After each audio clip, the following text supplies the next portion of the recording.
Quiero hablar del trastorno límite de personalidad, también conocido como el borderline, un trastorno clasificado dentro del manual de desórdenes mentales en el grupo B, que son los dramáticos, erráticos, personas manipuladoras, muy volátiles, erráticas, violentas.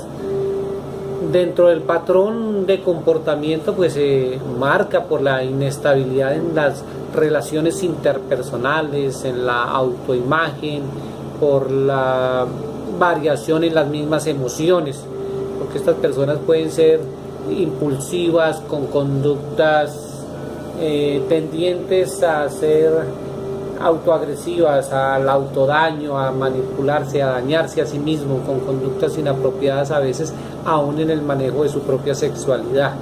Anteriormente se estimaba que estaba entre el límite entre la neurosis y la psicosis, comprendiendo que ambos son trastornos mentales, ¿cierto?, con dificultades mentales, pero en la neurosis aún no se pierde la conciencia de la realidad, se tiene claro un poquitico la diferencia entre la percepción y la realidad. En tanto en la psicosis ya se pierde esa noción, entonces ya la realidad puede quedar, pues va quedando más relegada y puede por lo tanto presentar episodios de alucinaciones, en fin.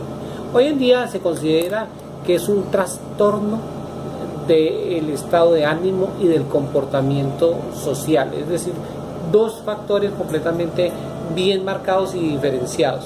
Se estima que regularmente aparece en la edad de la adolescencia, en la edad temprana adulta, y pues si se trata a tiempo, si se toman cartas en el asunto a tiempo, como todo tipo de desorden, de dificultad, sea física, sea mental, espiritual, emocional, si se trata a tiempo, hay grandes probabilidades de poder avanzar y poder retener, de que no avanzar en el tratamiento, pues para retener el avance de la enfermedad como tal, ¿no?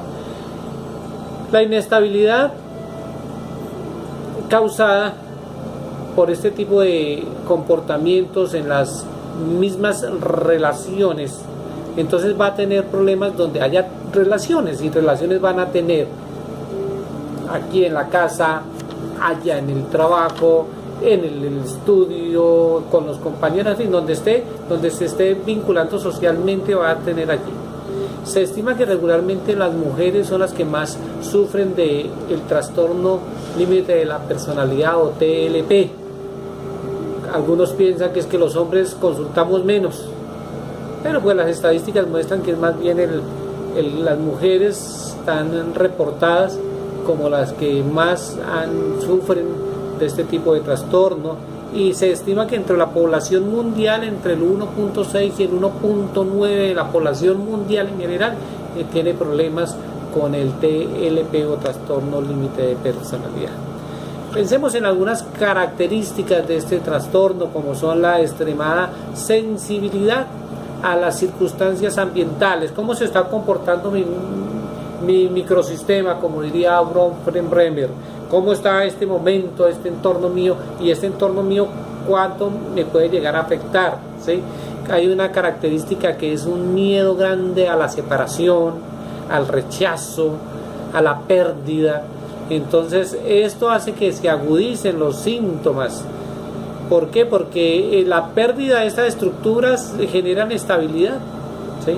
Y esto lleva a cambios de la autoimagen, el desarreglo, la falta de apetencia, el abandono en sus hábitos nutricionales, el abandono en sus intereses cognitivos.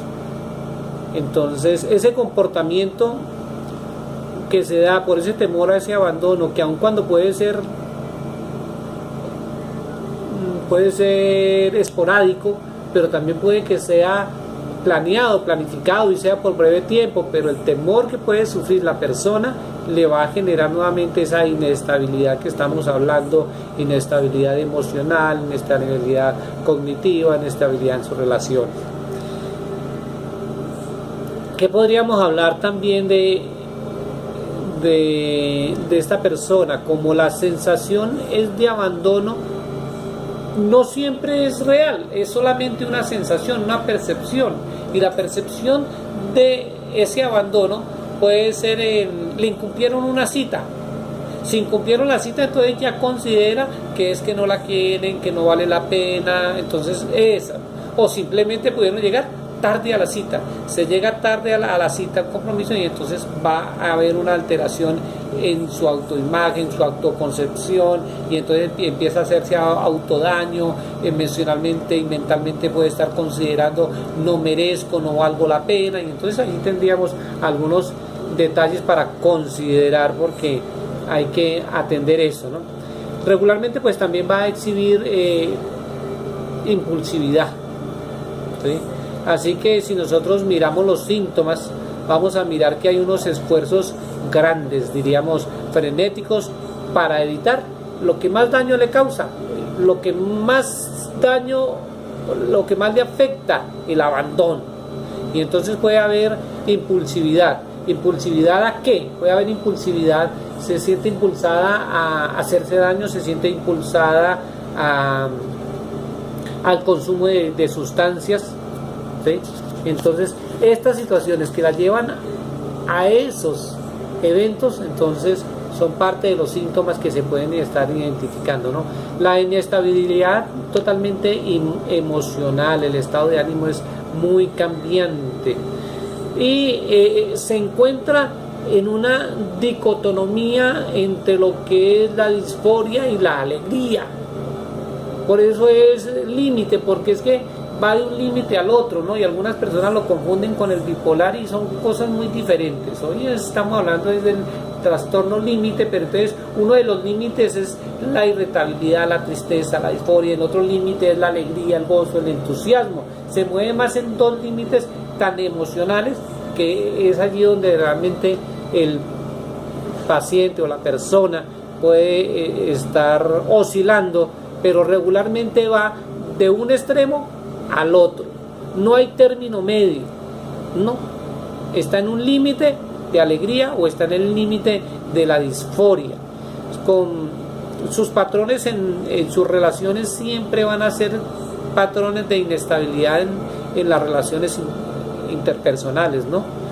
Y se va a caracterizar también porque a veces genera unas dependencias de las personas. Ella quiere que le pongan cuidado, quiere a toda hora estar allí, que la mimen, que estén atentos.